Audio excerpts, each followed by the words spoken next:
धाकड़ खबर, बेखौफजुमा बेबाक अंदाज।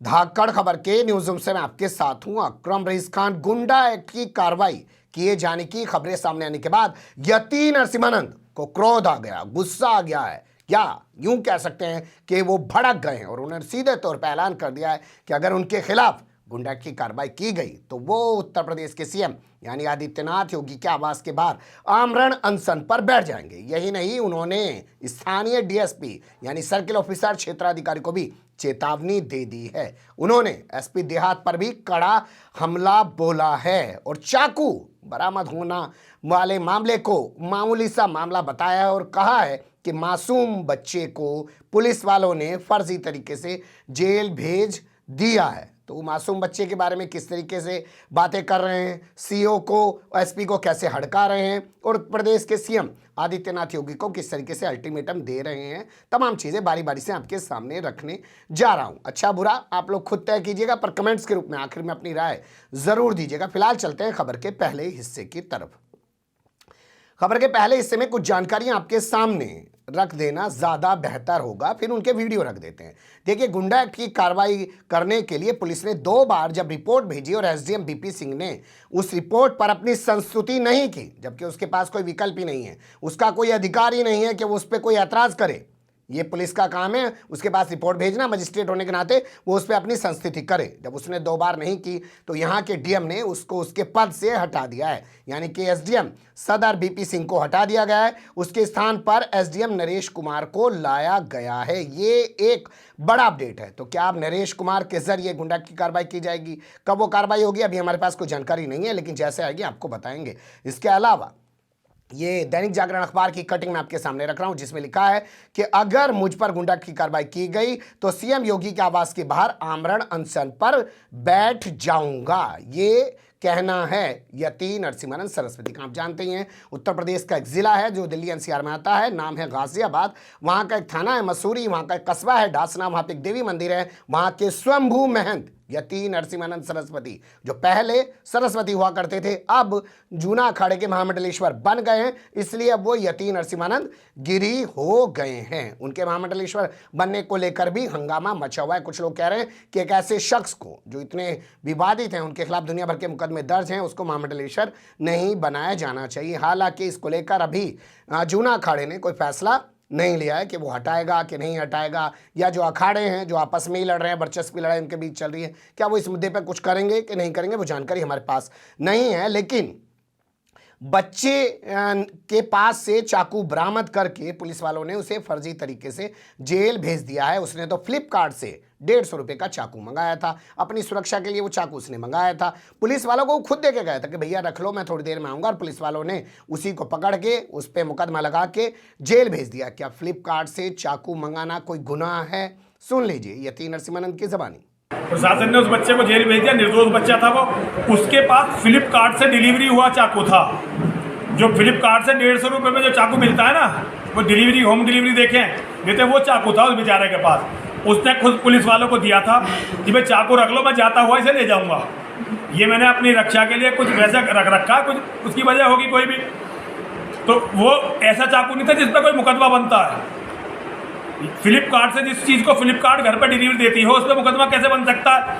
फ्लिपकार्ट का वो बिल भी है, हम उसे कोर्ट में भी पेश करेंगे। वो बच्चा बिल्कुल निर्दोष था।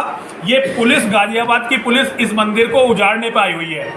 यहाँ के जो अक्षम और निकम्मे अधिकारी हैं ना, और भ्रष्ट, वो इस मंदिर को उजाड़ने के लिए आए हुए हैं। वो चाहते हैं कि पहले हम यहाँ कमज़ोर पड़ें, उसके बाद फिर वो हमारा चरित्र हनन करें, फिर इस्लाम के जिहादियों से हमारी हत्या करवाएं। ये पुलिस अधिकारी षड्यंत्र में संलिप्त है। सुन लिया आपने यती नरसिम्हानंद की ज़बानी, चाकू वाली कहानी। वो बता रहे हैं कि बच्चे को पकड़ लिया। बता दें आपको, इस शख्स को 2 दिन पहले पुलिस ने गिरफ्तार करके जेल भेजा है। ये हरियाणा के पानीपत का रहने वाला बताया जा रहा है। चाकू लेकर क्यों मंदिर में दाखिल हो रहा था, अभी इस बात की जानकारी पुलिस भी नहीं दे पाई है। बेहतर होता पुलिस बताती कि चाकू किस नियत से लेके आया है। ठीक है, चाकू बरामद हुआ, 4/25 का मुकदमा दर्ज किया और उसको जेल में डाल दिया, लेकिन अभी तक पुलिस ये नहीं बता रही कि चाकू क्यों लेके आया। और बड़ी बात ये, क्या फ्लिपकार्ट से चाकू मंगा के किसी का कत्ल नहीं किया जा सकता? क्या सारे कत्ल किसी बड़े वाले चाकू से होते हैं? छोटे वाले चाकू से क्या कोई कत्ल नहीं होता है? ये जो बात कर रहे हैं यतीन नरसिम्हानंद, उसके बाद कई सारे सवाल इस तरीके के खड़े होते हैं। अब चलते हैं खबर के दूसरे हिस्से की तरफ। ट्रेनी आईपीएस यानी कि वहां के जो डीएसपी हैं आकाश पटेल, उनको लेकर कुछ ज्यादा ही गुस्से में हैं यतीन नरसिम्हानंद गिरी। उनके तेवर किस तरीके के सामने आ रहे हैं आपके सामने वीडियो की शक्ल में रखने जा रहा हूं, लेकिन उससे पहले सुन लीजिए। अगर दम है तो आकाश पटेल किसी मुस्लिम के खिलाफ इस तरीके से बयान देकर दिखाए जैसे मेरे खिलाफ बयान दे रहा है और जावेद नाम के एक पत्रकार के साथ घूम रहा है। ये जावेद नाम का पत्रकार पहले भी मेरी हत्या की साजिश में शामिल रह चुका है। यानी कि सीधे तौर पर यतीन नरसिम्हानंद ने कहने की कोशिश की है कि पत्रकार के साथ मिलकर एक आईपीएस ऑफिसर जो वर्तमान समय में डीएसपी है उस इलाके में, वो यतीन नरसिम्हानंद की साजिश रच रहे हैं हत्या की। इसके अलावा आगे उन्होंने कहा, जब मैं मुस्लिमों से नहीं डरता तो क्या मैं हिंदुओं को मार डालने के लिए हथियार नहीं उठा सकता? मुझे हथियार उठाने पर विवश मत कीजिए। वो हिंदू जिसे कह रहे हैं शायद आकाश पटेल के बारे में ही बात कर रहे हैं। समझ सकते हैं आप कितना गंभीर मामला है ये कि एक शख्स इस तरीके से एक पुलिस अधिकारी को, जो एक क्लास अधिकारी है, पुलिस का आईपीएस ऑफिसर है, उसे सीधे तौर पर कह रहे हैं कि मुझे विवश मत करो, मेरे पास भी हथियार हैं। तो इनके पास हथियार हैं तो सर्च करके तो पहले तो हथियार ही निकालने चाहिए। दूसरा, जिस तरीके की धमकी दे रहे हैं इनके खिलाफ इस पर मुकदमा दर्ज होना चाहिए और ठोक के कार्रवाई होनी चाहिए, वरना इसका मैसेज गलत जाएगा। क्षेत्र के ताकि हमारी हत्या जल्दी हो, वरना औकात नहीं थी। एक मुसलमान के बारे में दिलवा दो ना इससे आकाश पटेल से स्टेटमेंट। हमें नहीं पता कि बसपा के एमएलए के साथ रोज बैठ रहा है, हमें नहीं पता कि ये जावेद को लेकर घूमता है रोज। जावेद जितने पहले भी हमारी हत्या की साजिश रची है पत्रकार ने, हमें नहीं पता है किस किस के साथ घूम रहा है, ये क्या कर रहे हैं। जितनी टेक्नोलॉजी में ये आगे है ना, मेरे चेले इनसे ज्यादा आगे हैं। हर चीज की यहां बैठ के खबर रखता हूं राणा जी। ये है कि सब हिंदू हो आप भी, और मैं ये नहीं चाहता कि हिंदुओं का कत्ल मेरे हाथों से हो, इसलिए मैं अपने हथियारों को आराम से रख के बैठा हूं। वरना जो आदमी इस्लाम से टक्कर ले रहा है ना, उसके लिए आप लोग हो नहीं कुछ भी। अब आपको चलते हैं खबर के अगले हिस्से की तरफ लेके। यहां गुंडा एक्ट लगाने और सुरक्षा हटाने को लेकर वो यहां के एसपी देहात यानी कि एसपी ग्रामीण एसपीआरए डॉक्टर इरज राजा पर भड़के हुए और कहा है क्या उसने अपने बाप के पैसे से मेरी सिक्योरिटी पर 30 लाख रुपए खर्च कर रखे हैं? जो वो लोगों से ये कह रहा है कि सिक्योरिटी पर, मेरी सुरक्षा पर 30 लाख रुपए खर्च किए जा रहे हैं और गुंडा एक्ट लगाने की जो खबरें हैं वो छपवाकर असल में मेरे खिलाफ एक माहौल बनाया जा रहा है, मेरी छवि को खराब किया जा रहा है ताकि जिहादी मुसलमान मेरी हत्या कर दें। सुन लीजिए उनकी जबानी। ये क्या नाम है इसका? ये जो डॉक्टर क्या नाम है इसका? धीरज राजा कह रहा 30 लाख रुपए इसके बाप के पास 30 लाख रुपए जा रहे हैं हमारे कब्जा में। 30 लाख रुपए मेरे खर्च कर रहे हैं, लिख के देता हूँ, सिक्योरिटी हटा देंगे। दवा बढ़ाए सिक्योरिटी हटाने का हम पे। धीरज राजा के बाप के 30 लाख रुपए हम मंदिर पर लग रहे हैं। क्या सुरक्षा देना इनका काम? सरकार क्या हमें मरने के लिए छोड़ रही है क्या? अगर मरने के लिए छोड़ रही है तो योगी जी बता दें हमें। सुन लिया आपने। तो इस तरीके से पहले सीओ पर और फिर बाद में एसपी पर हमला बोला है, लेकिन उनका हमला यहीं नहीं रुका है। पुलिस वालों को उन्होंने कुछ बता दिया, उन्हीं की जबानी सुन लीजिए। गलतफहमी में हो गई।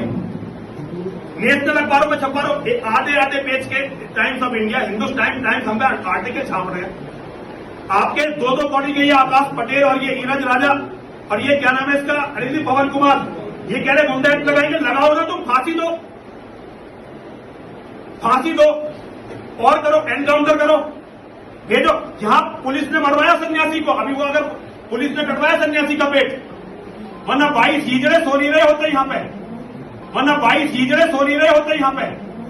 सुन लिया आपने कैसे कहा उन्होंने कि इन्होंने पहले एक साधु पे हमला करवा दिया था, साधु का पेट कटवा दिया था और यहाँ पे 22 पुलिस वाले मौजूद थे जिन्हें वो क्या कह रहे हैं मैं कहना नहीं चाहता हूँ अपनी भाषा में।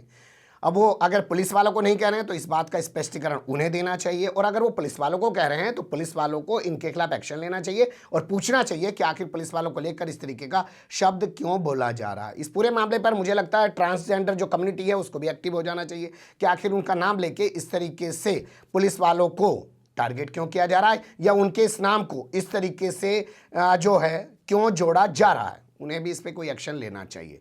लें ना लें, हमारा काम है तमाम चीज़ें समेट के आपके सामने रखने का। आप बने रहिएगा धाकड़ खबर के साथ, जैसे जैसे चीज़ें आती रहेंगे वैसे वैसे आपके सामने रखते रहेंगे। फिलहाल कमेंट्स के रूप में आप लोग अपनी राय दे सकते हैं, खबर को लाइक कर सकते हैं, चैनल को सब्सक्राइब कर सकते हैं और ज़्यादा से ज़्यादा हमारी खबरों को शेयर कर सकते हैं। फिर ऐसे ही किसी सुलगते हुए या उलझते मुद्दे लेकर मैं आपके सामने हूँगा हाजिर। फिलहाल अभी मुझे दें इजाज़त।